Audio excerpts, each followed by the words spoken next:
Bismillah.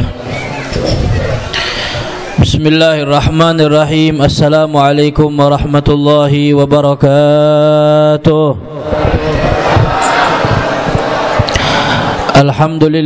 Alhamdulillahi rabbil alamin wa bihi nasta'in ala umurid dunya waddin.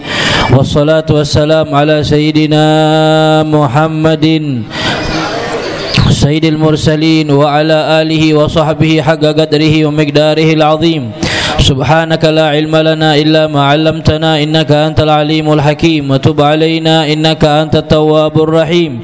Ighfir lana warhamna wa anta khairur rahimin fansurna 'alal qaumil kafirin. Amin. Rabbi shrah li sadri wa yassir li amri wahlul 'uqdatam min lisani yafqahu qawli. Allahumma inna nas'aluka ilman nafi'an wa qalban khashi'an wa amalan maqbulan wa rizqan halalan thayyiban mubarakan fid dini wad dunya wal akhirah. Amin ya rabbal amin ya rabbal. Alhamdulillah, kita bersyukur kepada Allah Subhanahu wa ta'ala atas limpahan anugerah nikmat yang diberikan oleh Allah, terutama atas nikmat Islam dan iman, nikmat taufik serta hidayat, nikmat sehat wal afiat, nikmat dijadikan kita umat Nabi besar Muhammad sallallahu alaihi wasallam, nikmat diberikan kesempatan oleh Allah Subhanahu wa ta'ala. Pada malam yang mulia ini Allah Subhanahu wa ta'ala memuliakan kita bersama-sama dengan berkumpul para habaib, para dzurriyyah Nabi besar Muhammad sallallahu alaihi wasallam yang jauh-jauh datang dari kota Bandung, Al-Habib Ali Al-Kab wal Habib Agil As-Segab, yang mana kita doakan beliau berdua dipanjangkan umurnya oleh Allah, disehatkan badannya, diberkahi rizkinya, amin ya rabbal. Dan juga kita berkumpul dimuliakan oleh Allah bersama para pewaris ilmunya Rasulullah sallallahu alaihi wasallam, yaitu para alim ulama, wabil khusus Ustaz Syihab. Kita doakan semoga beliau diberikan panjang umurnya, sehat badannya, berkah ilmunya, diberikan keselamatan dunia sampai akhirat, amin ya rabbal. Dan semua jamaah kita doakan mudah-mudahan semuanya panjang umur, sehat afiat, yang sakit disembuhkan penyakitnya, yang sakit hati diberikan sembuh hatinya, yang sakit fikiran disembuhkan sakit fikirannya, yang sakit dompet diberikan kesembuhan kepada dompetnya, yang sakit kanker kantong kering mudah-mudahan kantongnya cepat basah, amin ya rabbal. Dan yang paling banyak hutang kita doakan segera hutangnya dilunasi oleh Allah. Yang banyak hutang segera dilunasi hutangnya oleh Allah. Yang banyak hutang harus aminnya 3 kali, amin amin amin. Ibu-ibu banyak hutang, amin ya rabbal. Ma'asyiral hadirin wal hadirat rahimakumullah. Kita malam ini benar-benar dimuliakan oleh Allah Subhanahu wa ta'ala. Atas takdir dan kehendak dari Allah kami disampaikan di tempat ini, padahal tadi malam kami berada di Katingan 2 dan juga tadi pagi berjalanan cukup mendapatkan daripada rintangan musibah. Ketika kami naik kelotok di air, maka perahunya tiba-tiba berhenti, mogok. 1,5 jam nggak bisa jalan. Makanya ibu-ibu lihat ulun mukanya masih muka bantal, kurang tidur. Alhamdulillah sampai ke tempat ini dengan izin Allah. 1,5 jam nggak jalan. Habib Agil udah takut. Sungai ini kata orangnya ada buaya. Sungai Samuda, Sungai Katingan ada buaya. Bener nggak? Bujur? Kata saya, Habib jangan takut, buaya laut, buaya sungai enggak bahaya. Yang bahaya yang suka menerkam buaya darat. Betul ibu-ibu? Di mana buaya darat? Tuh di sebelah banyak. Kurang ajar ibu-ibunya. Maka alhamdulillah atas izin dari Allah disampaikan lagi di paranggian. Mudah-mudahan ini bertanda semua diberkahi oleh Allah Subhanahu wa taala. Amin ya rabbal. Ma'asyiral hadirin wal hadirat rahimakumullah. Kita dimuliakan oleh Allah Subhanahu wa taala karena masih berada di bulan Rajab yang mulia ini, bulan Allah, dan juga masih di dalam momentum peringatan Isra Mi'raj Nabi Muhammad sallallahu alaihi wasallam yang diadakan di mana-mana, dan di tempat kita telah diadakan. Alhamdulillahirabbil. Namun yang perlu kita ketahui, sesungguhnya kemuliaan Nabi Muhammad sallallahu alaihi wasallam akan terus meningkat, akan terus diangkat oleh Allah Subhanahu wa taala, karena Nabi Muhammad sallallahu alaihi wasallam adalah manusia satu-satunya yang pernah melihat Allah. Nabi Muhammad adalah manusia yang satu-satunya pernah diundang langsung oleh Allah. Nabi Muhammad adalah satu-satunya manusia yang berbicara kepada Allah, yang munajat kepada Allah Subhanahu wa taala atas keinginan Allah. Nabi Muhammad tidak memintanya, Nabi Muhammad tidak menginginkan dalam doa-doanya, tetapi Allah yang menginginkannya, Allah yang mengundangnya untuk supaya Nabi Muhammad sallallahu alaihi wasallam bertemu Allah, melihat Allah, berbicara kepada Allah. Dan itulah nikmat yang paling besar, nikmat yang paling agung, nikmat yang paling indah yang pernah dialami Nabi kita Sayyiduna Muhammad sallallahu alaihi wasallam, sehingga tidak ada nabi sebelumnya yang diberikan oleh Allah, tidak ada rasul sebelumnya yang diberikan oleh Allah. Bahkan ada nabi yang minta untuk melihat Allah, tidak dikabulkan doanya. Rasul yang minta kepada Allah, ingin melihat Allah, tidak dikabulkan doanya, kecuali nabi kita Sayyiduna Muhammad sallallahu alaihi wasallam. Beliau tanpa meminta kepada Allah, tanpa berdoa kepada Allah, langsung diberikan, langsung dipanggil oleh Allah Subhanahu wa taala. Ini menunjukkan tiada lain dan tiada bukan, sesungguhnya Nabi Muhammad adalah makhluk yang paling dicintai oleh Allah. Beliau adalah makhluk yang paling mulia di sisi Allah. Beliau adalah makhluk yang paling disayang oleh Allah, yaitu junjungan kita, nabi kita, rasul kita, Sayyiduna wa Maulana Muhammad. Allahumma salli wa sallim wa barik alaihi wa ala alihi. Bapak Ibu yang dirahmati oleh Allah, itu Isra Mi'raj menunjukkan dua pelajaran yang sangat besar. Satu di antara dua tersebut adalah Allah ingin menunjukkan bahwa Nabi itu adalah makhluk yang paling mulia, makhluk yang paling istimewa, makhluk yang paling dicinta, karena satu-satunya manusia melihat Allah di alam dunia hanya Nabi Muhammad sallallahu alaihi wasallam. Tapi ketahuilah, puncak kenikmatan itu, puncak kesenangan itu tidaklah dialami Nabi Muhammad sallallahu alaihi wasallam kecuali didahului sebelumnya masa-masa yang sulit, masa-masa penderitaan, masa-masa banyak ujian, masa-masa banyak musibah yang diberikan oleh Allah kepada junjungan kita Sayyiduna wa Maulana Muhammad sallallahu alaihi wasallam. Bapak Ibu yang dirahmati oleh Allah, jadi Nabi lihat Allah itu adalah nikmat paling besar. Nabi bertemu Allah kebahagiaan yang paling tinggi, tiada tara.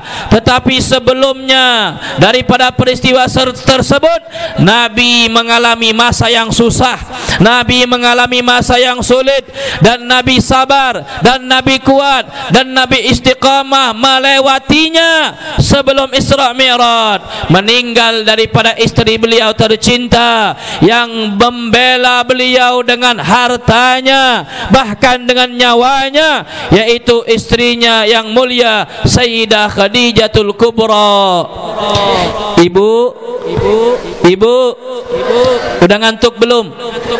Siapa istri Nabi yang paling dicintai Nabi? Sayyidah Khadijah. Kenapa Nabi sangat cinta kepadanya? Tahu nggak jawabannya? Karena Siti Khadijah orang pertama kali yang menerima Rasulullah di saat orang menolak Rasulullah. Orang pertama kali yang memberikan hartanya untuk Rasulullah di saat orang tiada memberikan harta untuk Rasulullah. Bahkan ibu tahu nggak kekayaan Siti Khadijah? Sepertiga aset daripada kota Mekah kekayaannya milik Siti Khadijah. Ini ibu-ibu, kalau setengah atau sepertiga aset kekayaan Parenggian dimiliki satu orang, pasti itu orang milioner, orang kaya. Tapi saya lihat wajah-wajahnya nggak nampak wajah milioner, malah yang nampak wajah-wajah orang teler. Sepertiga kekayaan kota Mekah dimiliki oleh Siti Khadijah. Tetapi setelah menikah dengan Rasulullah, hartanya untuk Rasulullah. Perang Badar itu yang beli kuda, yang beli onta, yang beli senjata adalah harta Siti Khadijah, istrinya Nabi Muhammad sallallahu alaihi wasallam. Habis hartanya, habis duitnya, lalu beliau menyatakan, "Ya Rasulullah, kalau seandainya nanti engkau melewati suatu jembatan untuk berjihad di jalan Allah, engkau tiada mendapati jembatan yang layak, maka engkau boleh mengambil tulang-tulangku, engkau jadikan jembatan supaya engkau bisa melewatinya dan berjuang di jalan Allah Subhanahu wa taala." Sampai nyawanya dia sumbangkan, dia siapkan untuk Rasulullah sallallahu alaihi wasallam. Siti Khadijah enggak pernah makan sebelum Nabi Muhammad makan.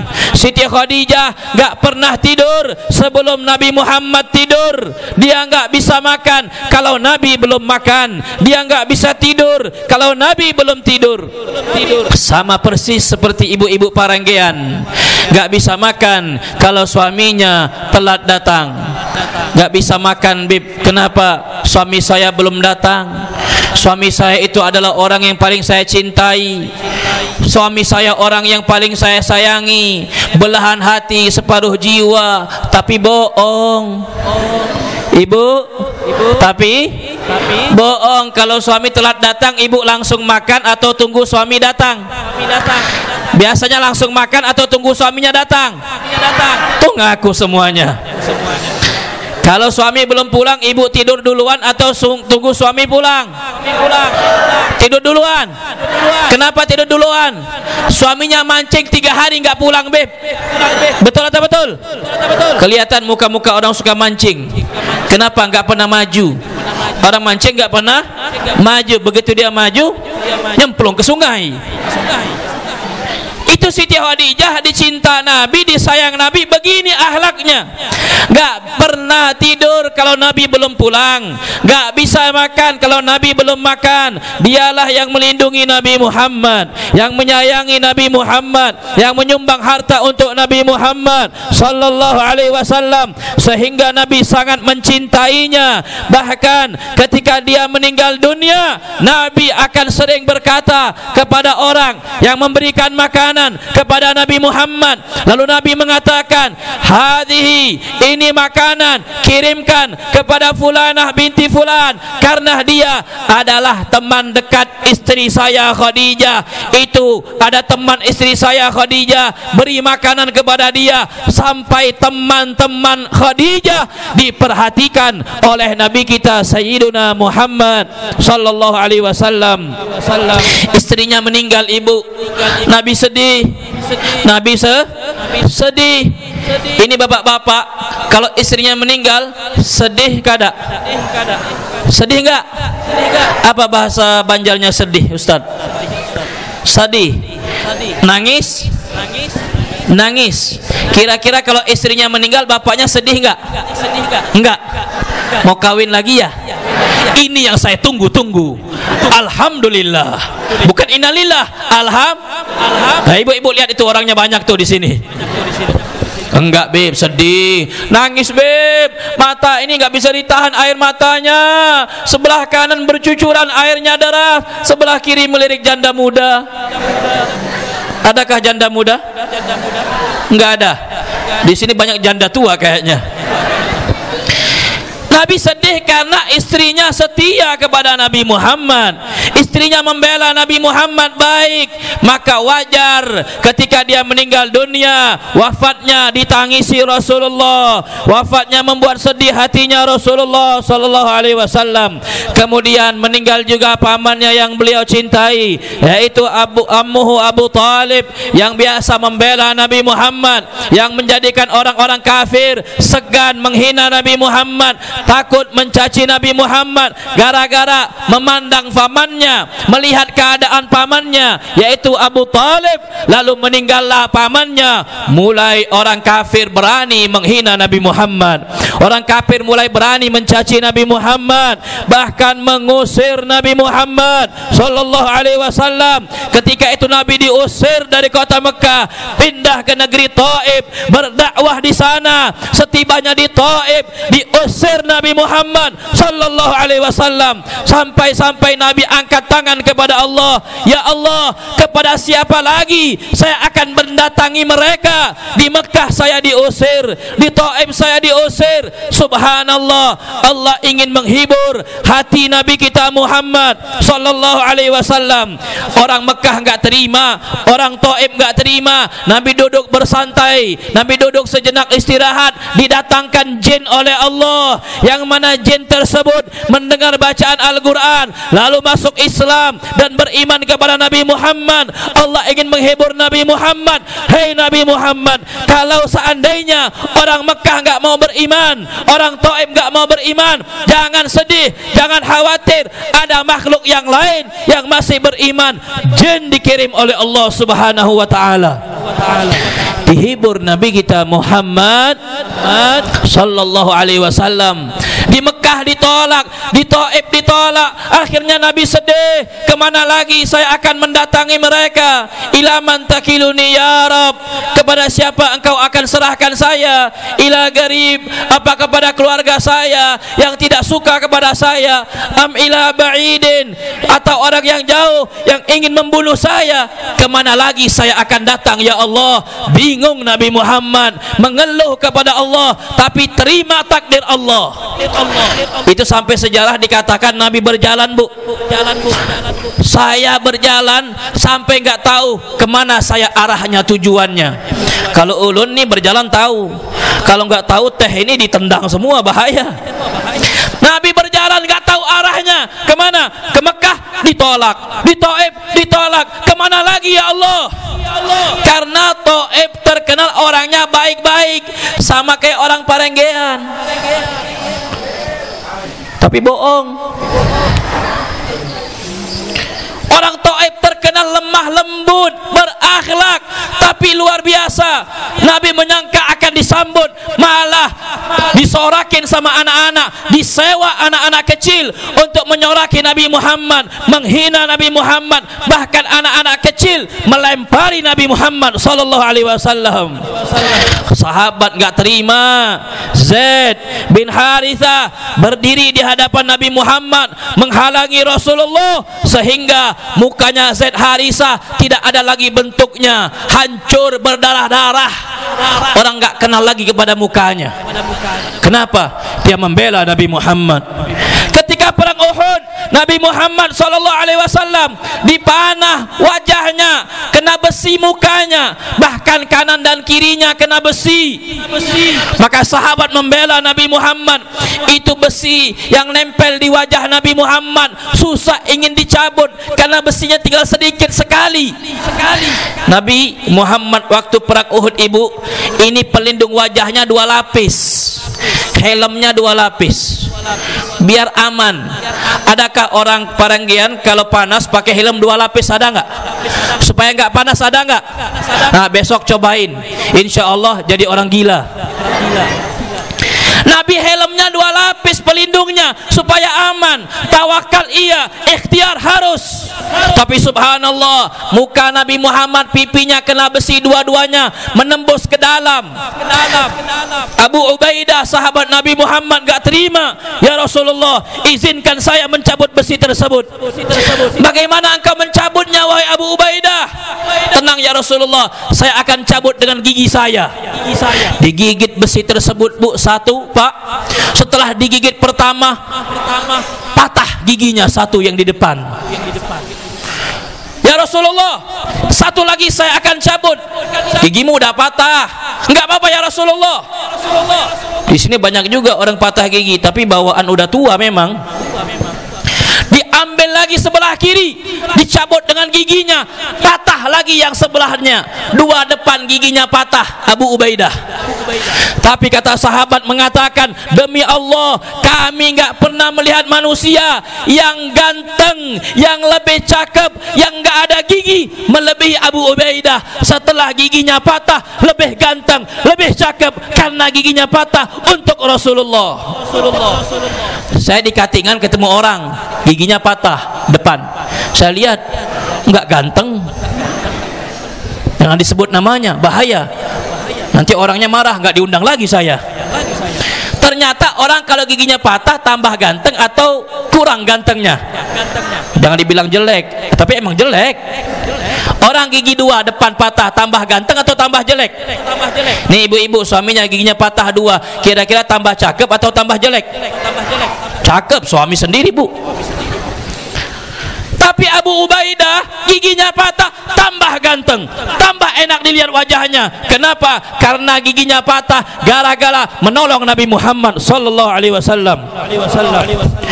Ada lagi seorang sahabat ketika Nabi Muhammad sallallahu alaihi wasallam perang Uhud, Nabi Muhammad dilempari dengan panah, dengan pedang. Itu ada 11 sahabat dari Ansor membela Nabi Muhammad, satu persatu maju menjadi benteng. Satu maju meninggal, dua maju meninggal, semuanya habis mati membela Nabi Muhammad. Ada satu orang, Bu, kuat tenaganya, hebat, namanya Tolha bin Ubaidillah. 11 orang ini sama dia lebih hebat tenaga dia. Tolha bin Ubaidillah maju dia di depan, semua orang dihadapi, Nabi di belakangnya karena dia menjadi tameng Rasulullah sallallahu alaihi wasallam.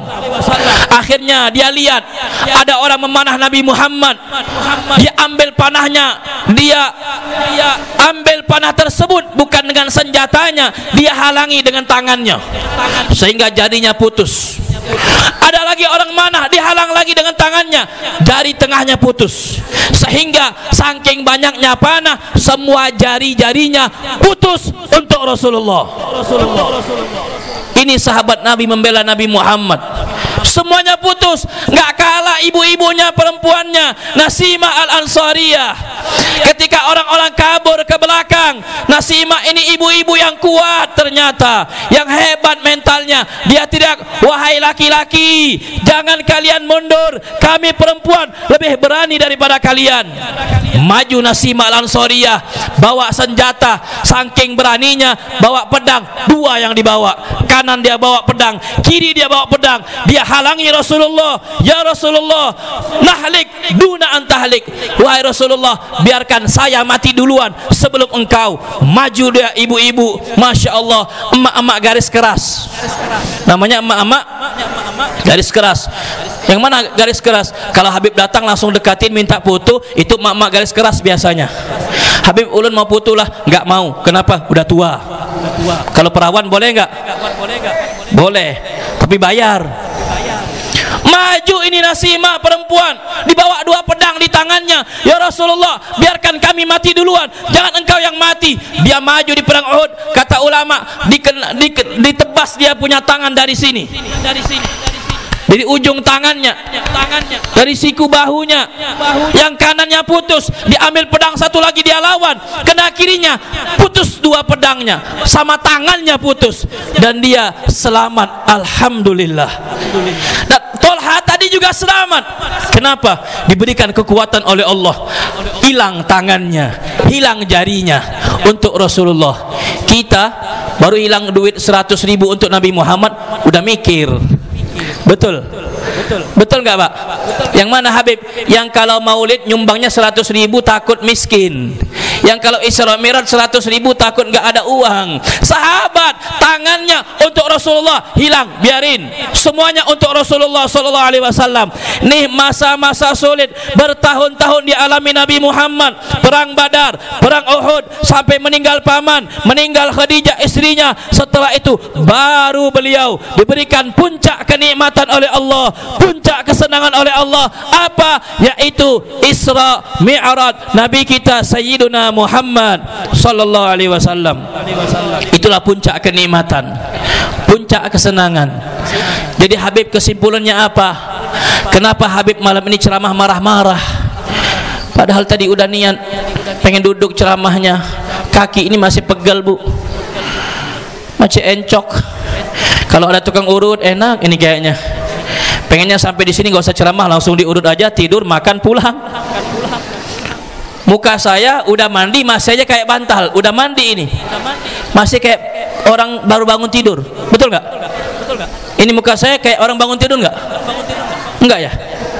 Jelek nggak? Jelek nggak? Awas yang bilang jelek. Kalau orang yang bilang jelek berarti matanya bermasalah. Kesimpulannya apa Habib? Masa-masa sulit Rasulullah bertahun-tahun, bahkan 20 tahun lebih setelah beliau diangkat Nabi. Bertahun-tahun, 10 tahun, 13 tahun setelah itu baru masa-masa sulit dihibur oleh Allah, diberikan nikmat, yaitu peristiwa Isra Mi'raj Nabi Muhammad sallallahu alaihi wasallam. Artinya, wahai manusia, kalian tidak akan menjadi orang yang senang, tidak akan menjadi orang yang bahagia sebelum melalui masa-masa sulit, masa-masa yang susah. Ketahuilah, masa susahmu, masa sulitmu adalah jalan menuju masa kesenanganmu. Kalau engkau tidak pernah mengalami kesulitan, engkau tidak pernah mengalami kesusahan, jangan berharap menjadi orang yang senang, jangan mengharap menjadi orang sugih, jangan mengharap menjadi orang yang sukses. Lakukan dulu perjuangan, lakukan dulu semangat, sabar, lalu engkau berjuang untuk Allah, untuk Rasulullah. Insya Allah hidupmu akan senang dunia sampai akhirat. Amin ya rabbal. Maka bapak-bapak ini luar biasa pak, ibu-ibu. Saya dapat bocoran, Habib ini sebetulnya rutinan, biasa aja acaranya Bib, tapi ibu-ibu nggak mau Bib, sekalian aja bikin acara, kita beri makan makanan, kita adakan di depan. Semangatnya emak-emak luar biasa. Ibu-ibu yang paling semangat datang, yang paling semangat makan, yang paling semangat belanja, yang paling semangat ngutang, yang paling semangat kebaikan, yang paling semangat ngomongin orang. Komplit ibu-ibu mah. Kita doakan ibu-ibu ini menjadi ahli surga semuanya. Yang semangat-semangat ini menjadi ahli surga, bisa menatap wajah indah Nabi Muhammad. Amin ya rabbal. Makanya kaum perempuan ini luar biasa bapak. Kata ulama, perempuan waktu kecil maka menjadi benteng orang tuanya dari api neraka. Waktu kecilnya perempuan, lahir anak bayi, diberi makan, dikasih perlindungan, dikasih pendidikan, maka masa kecil anak perempuan bisa menjadi penyelamat orang tua dari api neraka. Ketika perempuan meranjak dewasa, maka ketika dia dewasa, perempuan bisa menyempurnakan agama kita semua bapak. Ketika seorang laki-laki menikahi perempuan, maka istrinya lah yang membuat agamanya sempurna. Kecilnya membuat orang tua terhalang dari api neraka, besarnya penyempurna agama laki-laki. Ketika menjadi seorang ibu, itu orang tua bisa memiliki surga di bawah telapak kakinya. Ini adik-adik nih, banyak nih. Punya ibu enggak adik-adik? Punya emak enggak? Mana emaknya? Ada di sini ada. Itu emak lebih hebat dari Habib. Jadi kalau adik-adik mau salim sama Habib enggak usah, salaman sama ibunya aja. Ibunya itu pegang kunci surga. Kalau Habib enggak pegang kunci surga. Paham? Paham? Kau mau minta doa sama Habib enggak usah. Habib doanya belum tentu dikabul, tapi doa ibumu pasti dikabul oleh Allah. Doa da'watul ummi takhriqu hijabas sama. Doanya ibu langsung menembus 7 lapis langit Allah. Habib mohon doanya Habib supaya lancar rezekinya, dapat jodohnya. Udah minta doa belum sama emak? Belum. Haram doa Habib untuk ente. Enggak boleh. Minta doa sama ulama, minta doa sama kiai, sama Habib. Emaknya enggak minta doa, itu orang bodoh. Doa orang tua lebih hebat daripada doa yang lain. Kenapa? Karena orang tua inilah yang selalu digandengkan oleh Allah dengan Allah. Selalu di dalam Al-Quran bakti kepada orang tua digandengkan, disandingkan, dibarengkan dengan tauhid kepada Allah. Artinya tidak akan sempurna tauhid orang beriman kalau enggak bakti sama orang tuanya.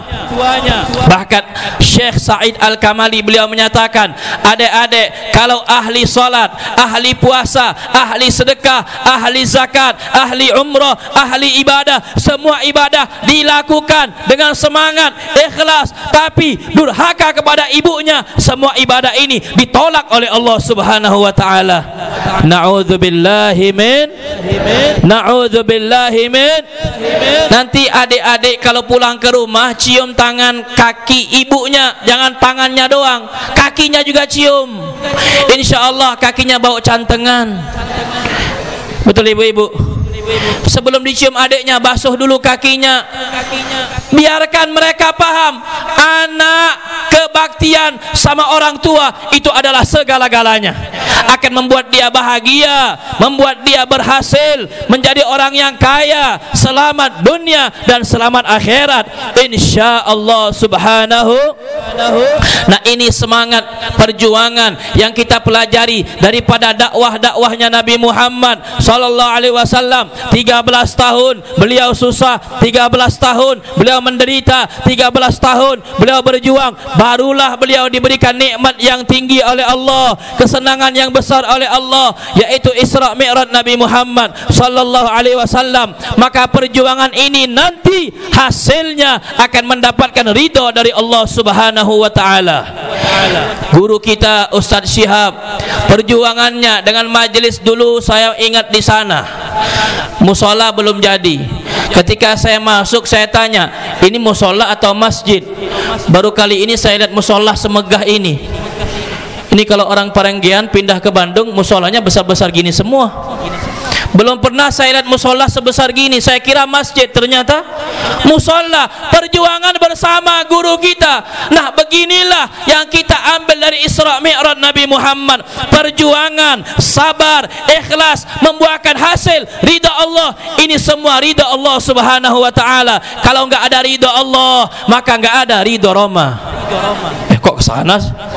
Kalau enggak ada ridha Allah, enggak akan kebangun musola. Kalau enggak ada ridha Allah, enggak akan kebangun madrasah. Kalau enggak ada ridha Allah, enggak akan datang para habaib. Semua datang habaibnya, lancar perbuatan majelisnya, terbangun musolanya. Satu, mendapat ridha Allah. Saya mohon sama Allah, mudah-mudahan kita selalu mendapat ridha Allah Subhanahu wa taala, selalu mendapat berkah dari Allah Subhanahu wa taala. Kita doakan Ustaz Syihab selalu diberikan kekuatan oleh Allah Subhanahu wa taala, diberikan keberkahan oleh Allah Subhanahu wa taala, dan Bapak Ibu terus berjuang bersama beliau. Jangan lepas minta nasihat beliau, jangan lepas berikan support dakwah beliau, berikan dukungan semangat kepada beliau. Orang yang memuliakan ulama, memuliakan daripada ahli agama, kata Nabi sallallahu alaihi wasallam, man akrama aliman faka'annama akramani, wa man akramani faka'annama akramallah, wa man akramallah fama'wahul jannah. Rasulullah sallallahu alaihi wasallam bersabda, siapa orang memuliakan ulama seperti beliau, maka sama saja memuliakan aku Rasulullah. Barang siapa memuliakan aku Rasulullah, sama dengan memuliakan Allah. Dan barang siapa memuliakan Allah, tempatnya adalah di surga. Mudah-mudahan semua kita menjadi ahli surga insyaallah, mendapat syafaat Nabi besar Muhammad sallallahu alaihi wasallam, dan selalu mendapat lindungan Allah Subhanahu wa taala. taala. Amin ya rabbal, amin ya rabbal. Maka jangan tinggalkan majlis semacam ini, jangan tinggalkan rutinitas semacam ini. Boleh kita semangat acara maulid, boleh kita semangat acara Isra Mi'raj, tapi ketahuilah, jujur dari hati saya terdalam, majlis rutin lebih hebat dari maulid, majlis rutin lebih hebat dari Isra Mi'raj, majlis rutin lebih hebat dari acara-acara akbar. Ente ngundang Habib dari Yaman kah, dari Mekah, dari mana saja, mau dari akhirat sekalipun, nggak bisa mengalahkan majelis taklim rutinan. Itu bukan saya yang bilang ulama-ulama terdahulu, habaib-habaib terdahulu.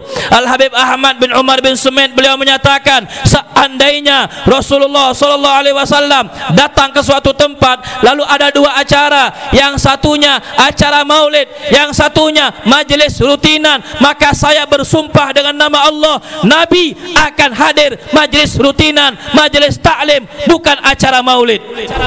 Walaupun maulid dicintai Nabi Muhammad, walaupun maulid disukai Nabi Muhammad, tapi kajian rutin, majelis taklim, apalagi yang dibahas hadisnya Rasulullah SAW, lebih dicintai Nabi Muhammad SAW. Suatu hari Nabi Muhammad pernah masuk ke Masjid Madinah Nabawi.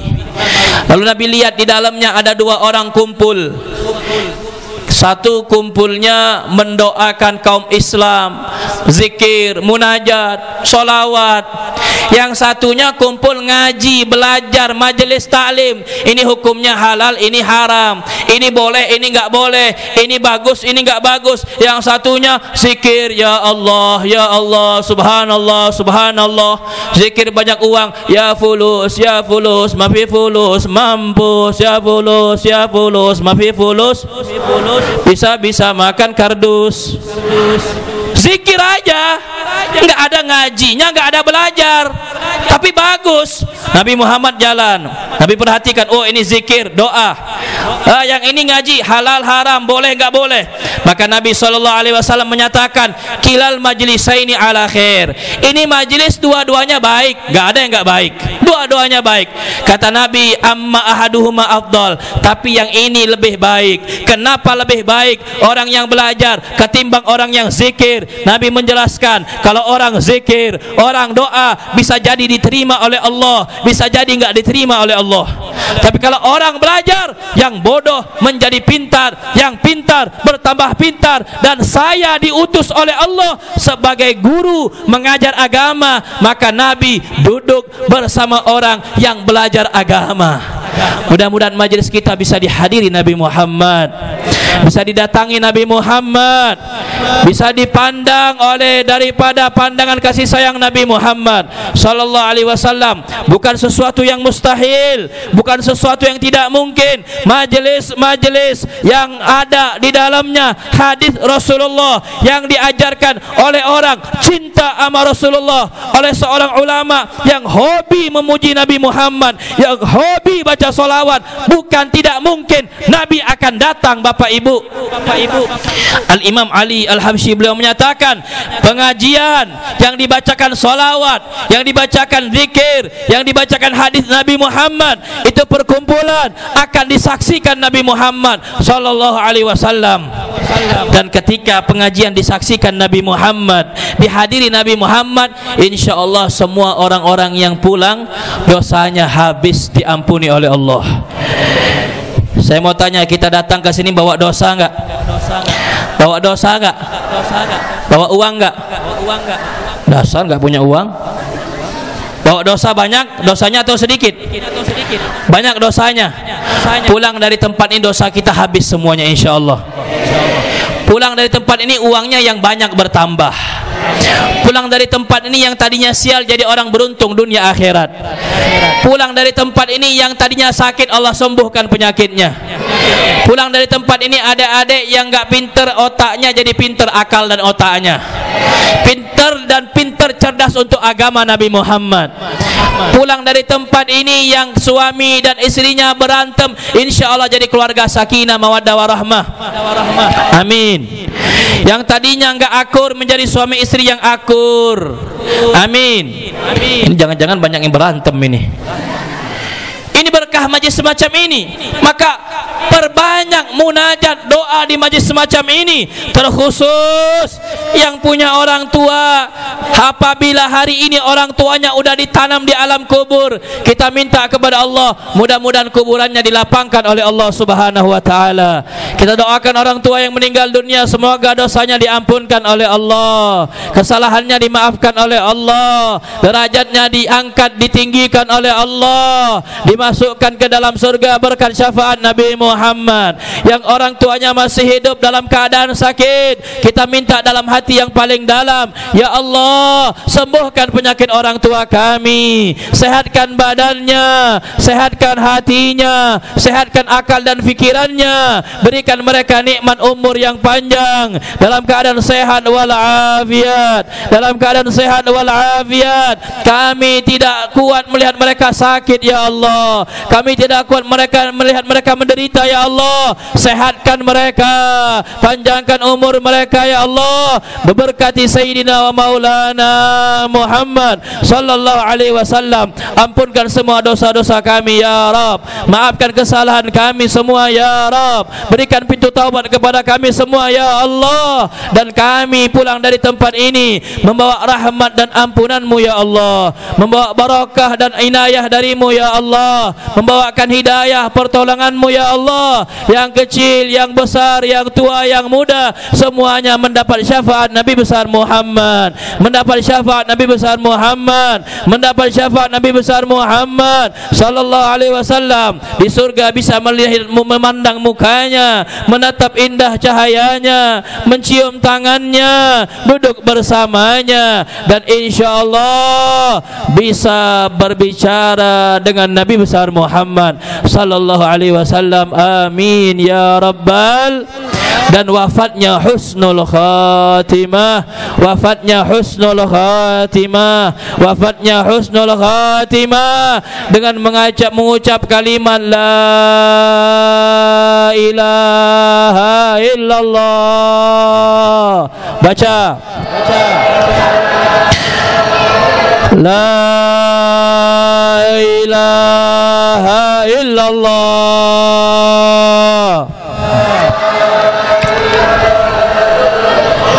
la ilaha illallah, Muhammadur Rasulullah.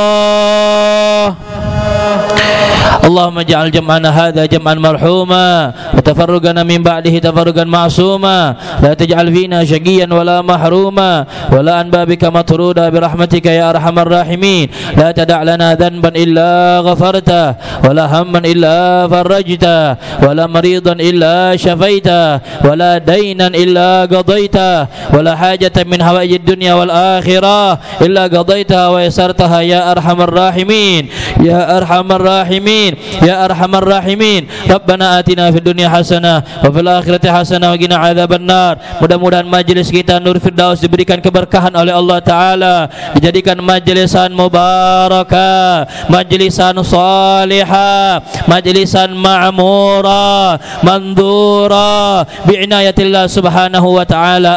Amin ya rabbal alamin. Bisirril Fatihah.